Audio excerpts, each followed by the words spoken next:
I wonder if they had macaroni and cheese in the room where it happened.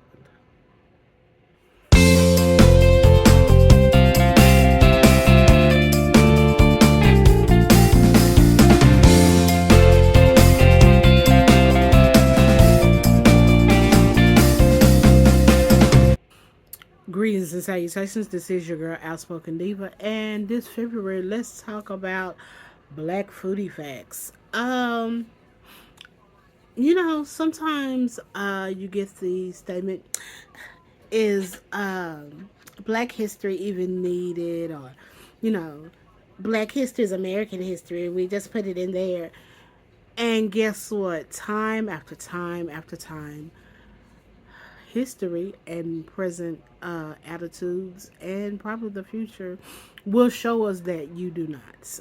Okay, Black history is always needed because time after time you find out that even you're teaching United States history wrong and possibly world history also. So, were you ever taught like I was about Thomas Jefferson being responsible for bringing to the United States ice cream, creme brulee, and macaroni and cheese? That's only partially true, okay?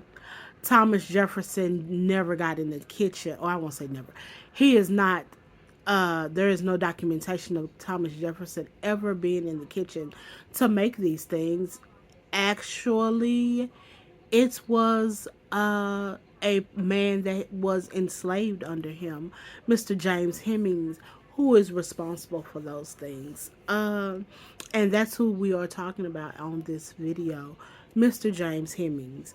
If Mr. Hemings' last name is familiar to you, James Hemings is the older brother of Sally Hemings, who is the woman who was enslaved under uh, Thomas Jefferson, who became the mother of six of his children, who were also, yes, enslaved. But he is the older brother. They come to Thomas Jefferson by way of marriage. Uh, so by Martha, his wife, they were, part of her dowry when they got married. So James Hemings, um, if you are fortunate to become a client of mine, y'all know that I work in food and nutrition. Uh, One of the things that you are two things you are assigned to watch, whatever is the current season of Worst Cooks that is on the Food Network uh, channel. And also on Netflix, there is a program called High on the Hog. Because in learning how to cook in some cases for some of my clients, they also need to know a little history on why we do things, and not just as Black Americans, as Americans also. So, yeah, and macaroni and cheese. It is a beloved cuisine, a beloved dish in the United States. A lot of people like it like I like it. I like a looser, creamier type. I don't really eat macaroni and cheese that often. I don't, but I prefer the more instant kind, the mac and cheese type. But really like the shells and cheese, or if I make it from scratch, it's like the cheese sauce out of a jar, and then I boil the macaroni. Okay, but most people like a baked macaroni and cheese. And why do you like a baked? Why do you even know about a baked macaroni and cheese? It's because of Mr. James Hemings. Got a few little notes here about Mr. James Hemings. Um,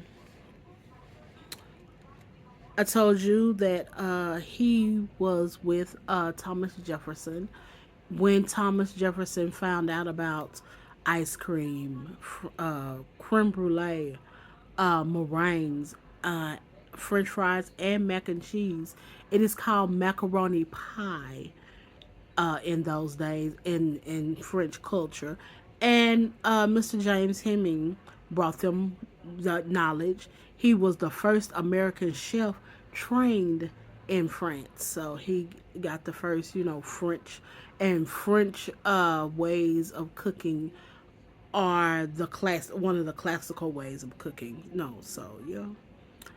Um and he was 19 years old when he did that. So he was paid a wage in France because slavery was abolished in France. So he was paid a wage. And then once he returned back to the United States, Thomas Jefferson continued to pay him a wage, especially once they went to Philadelphia. Slavery was not part of the rules. It was outlawed in Philadelphia at those times. So Jefferson paid Mr. James Heming a wage then.